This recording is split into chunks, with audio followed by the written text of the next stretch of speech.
Good evening, and thank you for joining us tonight. I'm Angela Ann. We have been covering this tragedy out of Westerville since noon today. It started with two officers responding to a 911 hang-up call on Crosswind Drive. That's in a neighborhood just north of I-270 and east of State Street. It ended with gunfire as the officers arrived. We have team coverage for you tonight. Maureen Kosad is learning more about the two fallen heroes. Kevin Landers is taking a closer look at the immense show of support from other police agencies around town. But we begin tonight with Cierra Johnson, who is at the scene of where this all started. And Cierra, there are still so many questions tonight. Yes, Angela, there are several questions we're still looking for answers to, but right now we are live on Crosswind Drive, where just feet behind me is that apartment complex where this tragedy began to unfold. Over my shoulder, there are still several agencies here: Columbus Police, who's leading the investigation, Franklin County Sheriff's Office, and of course, Westerville Police Department. Tonight, a very, very tough investigation is underway as these detectives and officers work to solve this after two of their brothers were killed in the line of duty. Hours after tragedy struck this Westerville apartment complex, crime tape remains. Shocking and terrible. Investigators say Officer Anthony Morelli and Officer Eric Joring died from injuries they received after being shot at while responding to a 911 hang-up call at this Crosswind Drive apartment. Just a shocking thing that in Westerville, two people being killed, that's terrible, and let alone being police officers. The suspect was wounded and taken to a local hospital. It's like, oh my goodness, we just moved out of, it looks like possibly at the apartment next door. This neighbor said just weeks ago she moved out of the unit next door to where this tragic situation unfolded. The police seem to be here often, and we just didn't feel comfortable at all, felt unsafe. That's pretty much it, and so we just looked to move out. And this has been a very, very difficult day for everyone involved. I can tell you personally, it's been really, really heartbreaking just seeing many of these officers head back to their cars, many of them with tears in their eyes, knowing that these two men died protecting others. We're live tonight in Westerville. Cierra Johnson, 10 TV News. Cierra, thank you so much. The deadly day in Westerville began with this, a hang-up call to 911. 911, what's your emergency?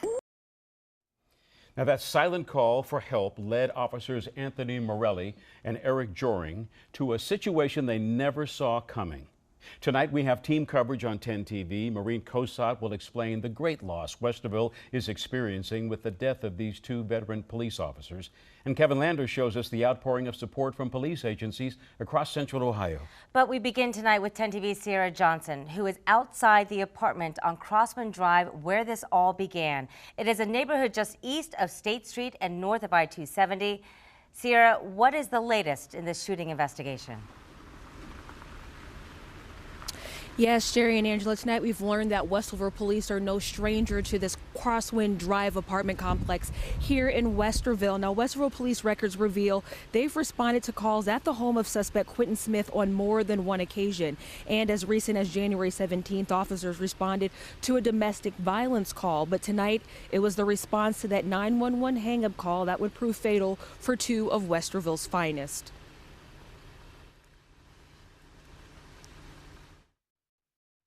Colleagues gathered as the body of slain Westerville police officer Eric Joring was removed from the Crosswind Drive apartment.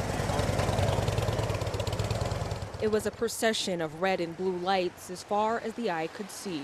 Law enforcement and a community coming together to bring home one of two men killed protecting others.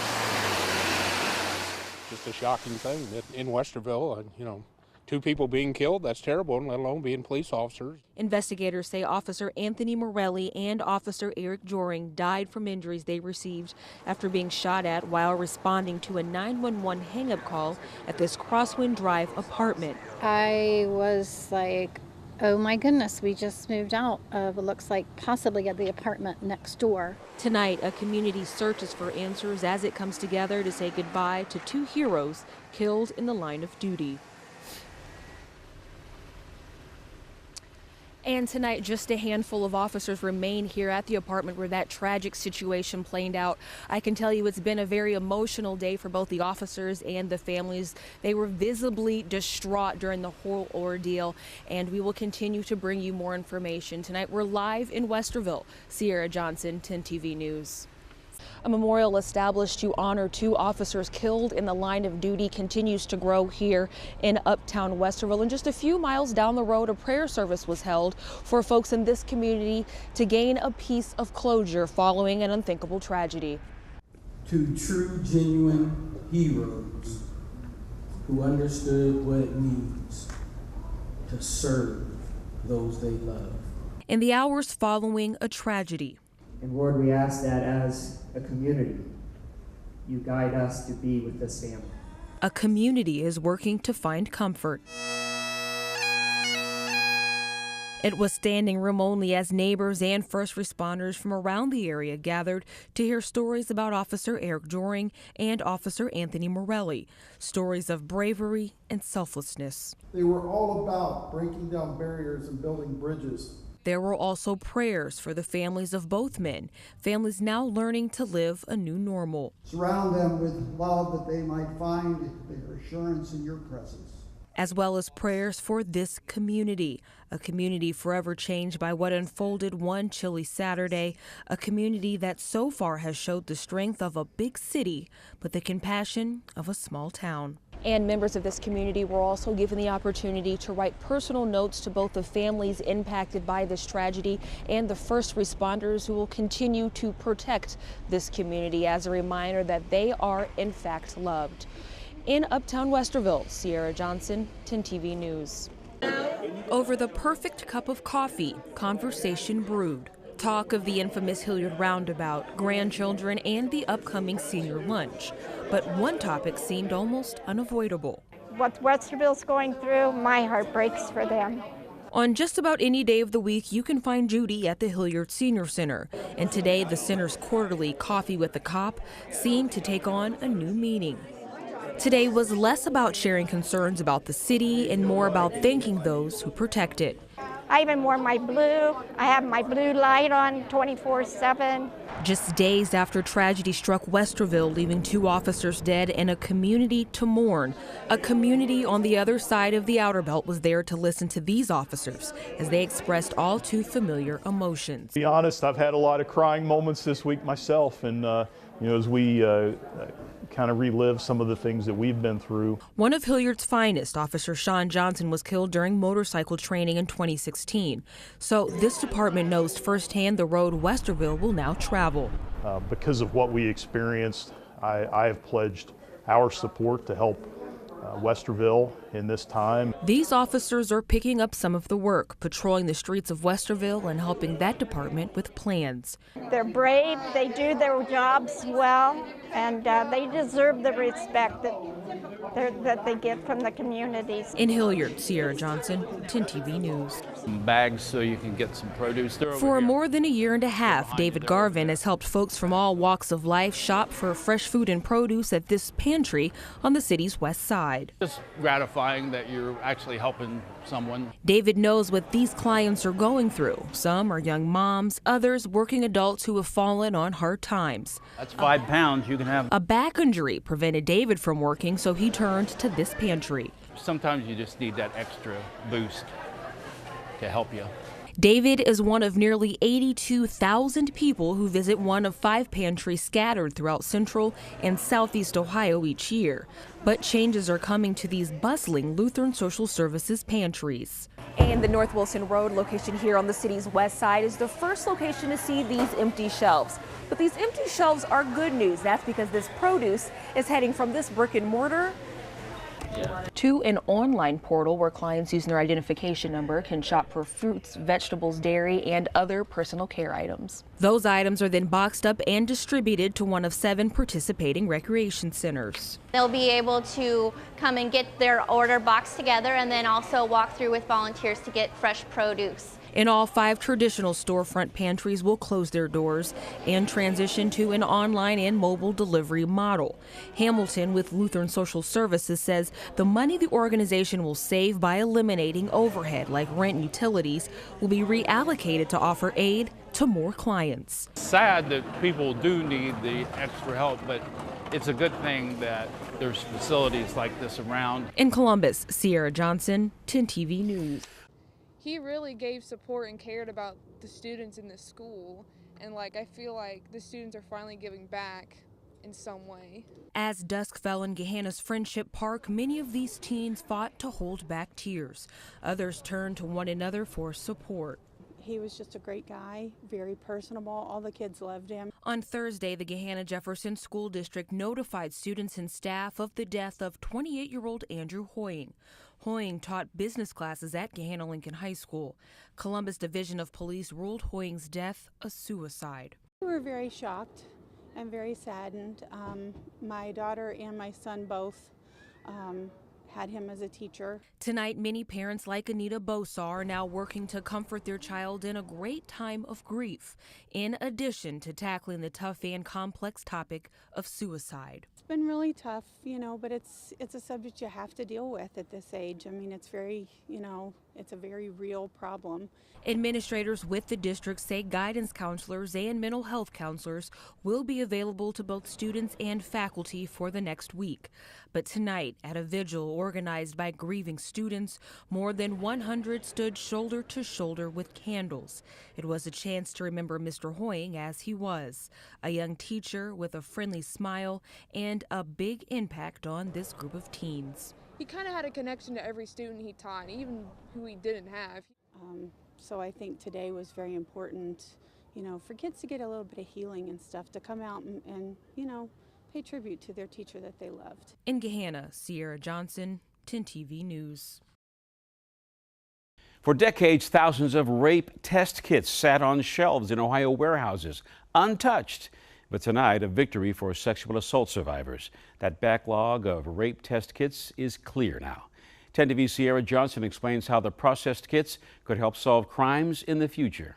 After years of pushing to reduce the number of unprocessed rape kits in Ohio, Attorney General Mike DeWine says a backlog of nearly 14,000 is now clear. Current work that we are doing in regard to DNA is about 7 times per week what we were doing the day I took office. From the Bureau of Criminal Investigation office in London, DeWine discussed a 7-year effort to process thousands of kits that were never tested or submitted by law enforcement, with some kits dating back to reports from the 1970s. You have to remember, behind every one of these 13,000 plus rape kits is a survivor. Becky Perkins with the Ohio Alliance to End Sexual Violence says this is a step forward both for a survivor's sense of well-being and for preventing future crime. The more that we can do to identify perpetrators and link those cases together, the more that we can promote justice and promote safety in our communities.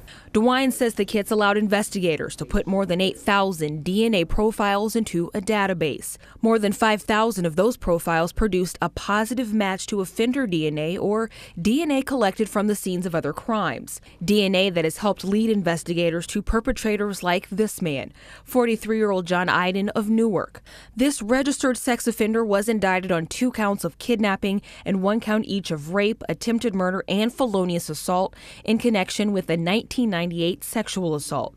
Connections General DeWine say will help solve crimes in the future. For years and years, we are going to be seeing matches or hits as people are arrested for something else and they go into the database and there will then be a match. In London, Sierra Johnson, 10 TV News. It's been a nightmare. Everybody's hitting potholes. And as soon as I get done with 1 or 2, there's 4 more lined up to get done. Saying it's a busy day for tow truck driver Larry Wiseman would be an understatement. It's been going on and off for the last 3 weeks. Up and down roads throughout central Ohio, this is what you see. Roads pitted with potholes. It's not a pothole, it's a crater. You'll lose a Volkswagen in there. and maybe the firstborn kid. Either way, these pits are trouble. A lane on 670 closed during the morning commute as police responded to this stranded driver. And we found Larry helping this driver on 71 after a pothole left him with a flat. So this is what I do. This is me. This is what I do, and helping people and keep everybody moving. ODOT, who is responsible for repairs on interstates and state routes, says relief is on the way. Around noon, crews began pothole repair on the city's south side. The focus, I-71 south between I-270 and Stringtown Road. And overnight, crews will tackle several other stretches of roadway, including westbound I-70. So as crews focus on repairing the roads, she made it this far. Larry will focus on repairing the damage those potholes are leaving behind. It's not over either. In Columbus, Cierra Johnson, 10 TV News. They like it when Larry pulls up, though, because he's providing help. Blow out the candle. In the middle of the day, Inhale, breathe. These kindergartners are learning to breathe. And exhale. And down the hall,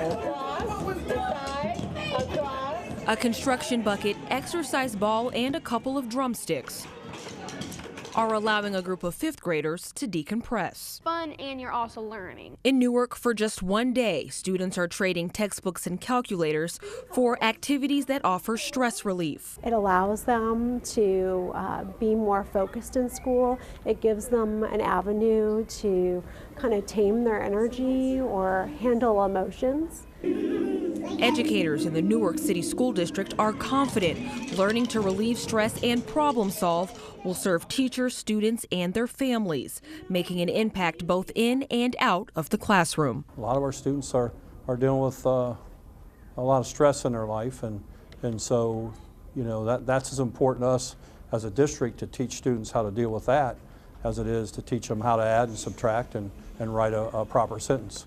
At each grade level, volunteers from all walks of life are helping these students cope on an emotional and social level. And although this is Newark's first Social and Emotional Awareness Wellness Day, district leaders say it won't be the last. You know, a healthy child, both physically and mentally, is a child who's going to learn at a higher rate and be more successful. In Newark, Cierra Johnson, 10 TV News.